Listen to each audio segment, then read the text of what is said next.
Welcome to the Business Spotlight series. My name is Donna Kapmeyer, and I'm the CEO and firm owner of Action Coach of Coastal Bend and Capital Game Plan Consulting in South Texas, and I will be your host for today.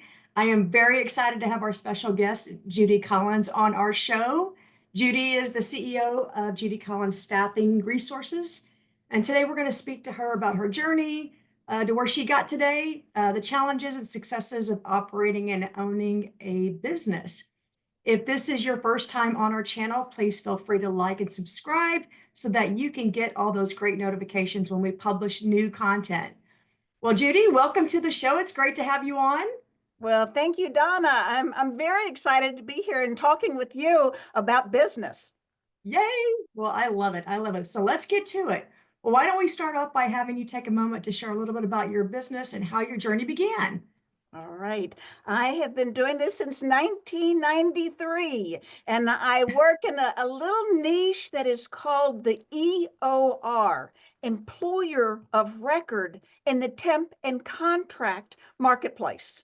Okay. So really what that means is I work with recruiters and companies who want to bring someone into work, but for whatever reason, they don't want to become the employer of that person. And it could be something as simple as they are not set up in that state to do business. You could be working in Texas, and all of a sudden you need to have an employee working in Louisiana or California or New York, no matter where it is. But you may not be set up to do business in those other states. And that's really where I can come in and help. Or maybe it's your client does not have the direct hire fee in their budget.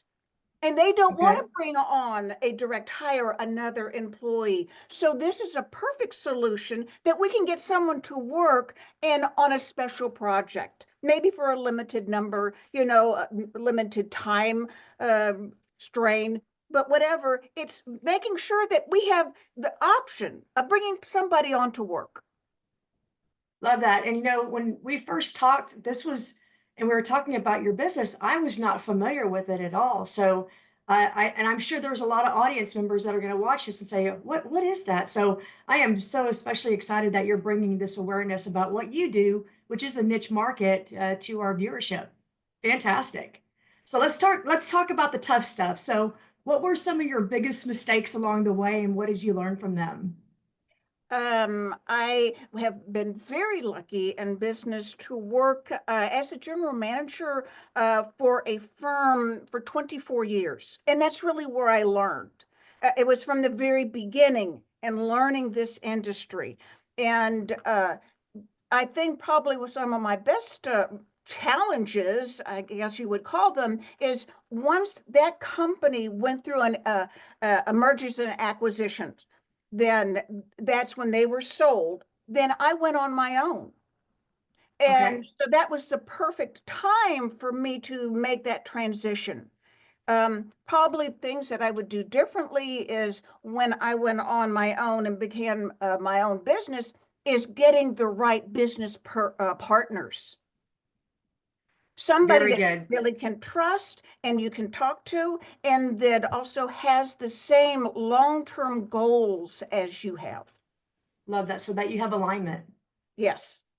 So you think about that historically, when you look at the challenges today in the marketplace that we are in today, what are some of those biggest challenges that you're seeing right now? Right now, there's such a volatility in the labor market. There's just a lot of people that are unsure. There's a lot of people that want to change their jobs. Is this the right time? Is this the right move? Do I get out of an industry that maybe I've worked in for a long time? And do I want to start something new, something that really excites me now? Have I gone through that burnout time, period, and really where they want to get excited about going back to work? And it could be also companies want you to return back to the office. Uh, Yeah.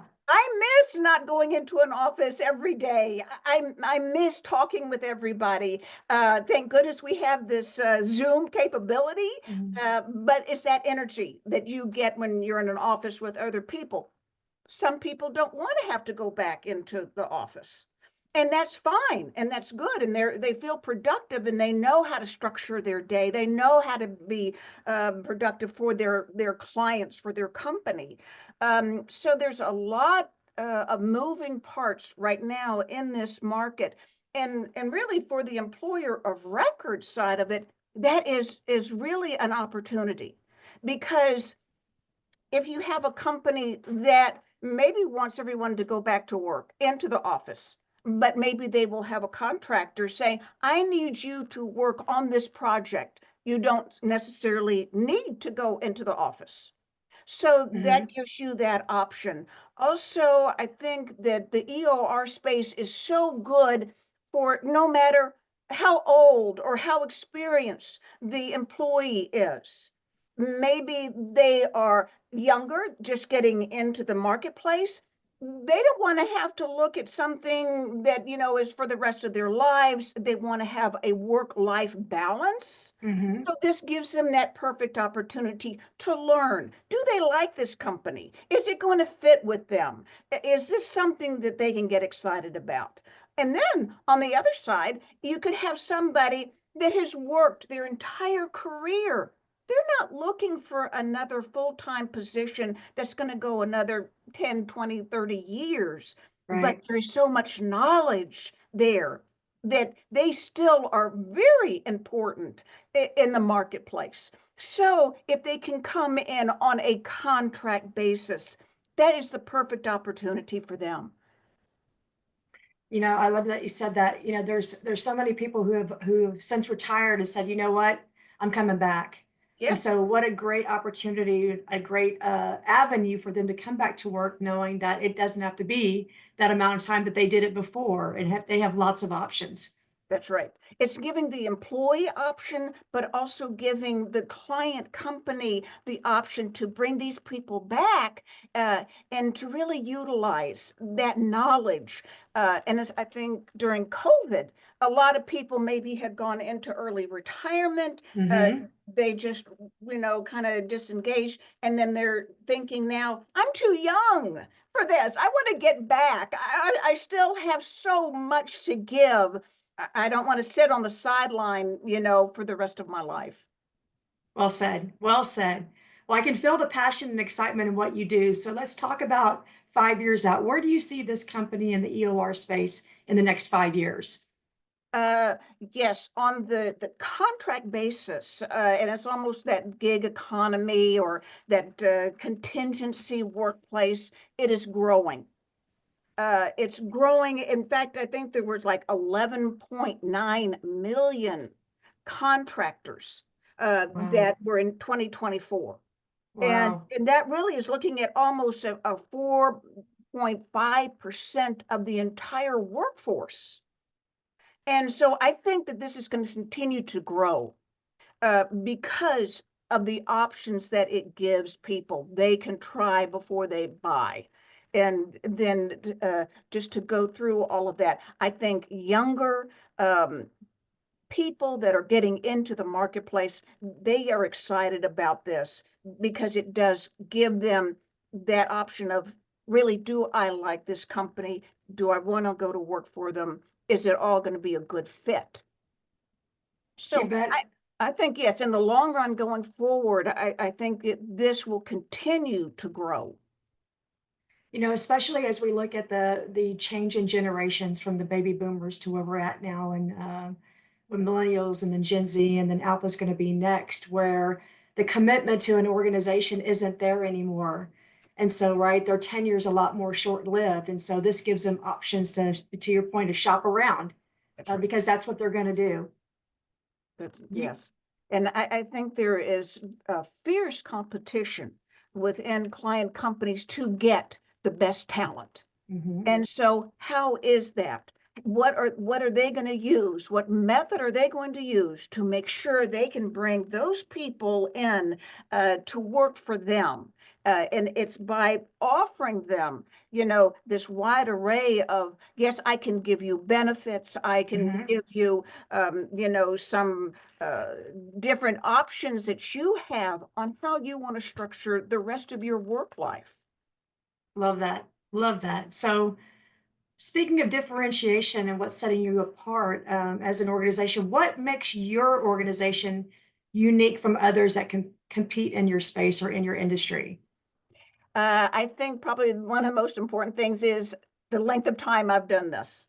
I've done it for so long that I feel very comfortable talking about the EOR space, that temp and contract placement. And then I've had so many good clients throughout the years that now they call me. And people that I may not have talked to, for years. Then all of a sudden they go, Judy, I need your help. What should I do?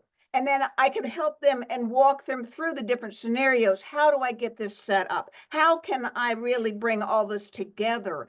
And to me, that is the big difference between me and probably some of my competition is that I've had these relationships for so long and that people trust me.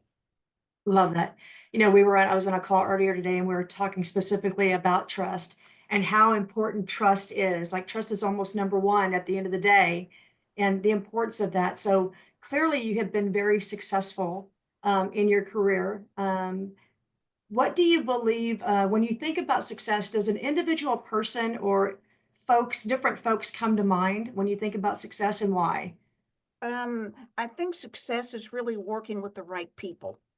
And it's not necessarily that you take all the clients all the time.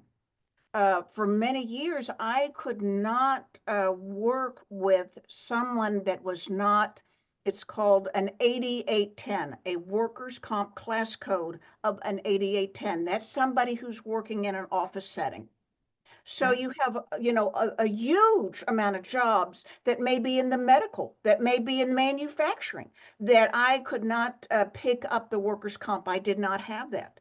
So when people called me and said, "Oh, Judy, I have somebody that, a nurse, an RN, she's going to go to work, in a medical facility," it was not that I just said, "No, I can't help you." It's let me get the information and let me find somebody who can help you. Yeah. And I think all of that comes back around because they will remember, you because it was important enough to you to take your time to help that person, even though really there was no financial gain for me. The gain was keeping that relationship. Love that. It's always about giving because it does come back around when you least expect it. So you keep that giving mindset.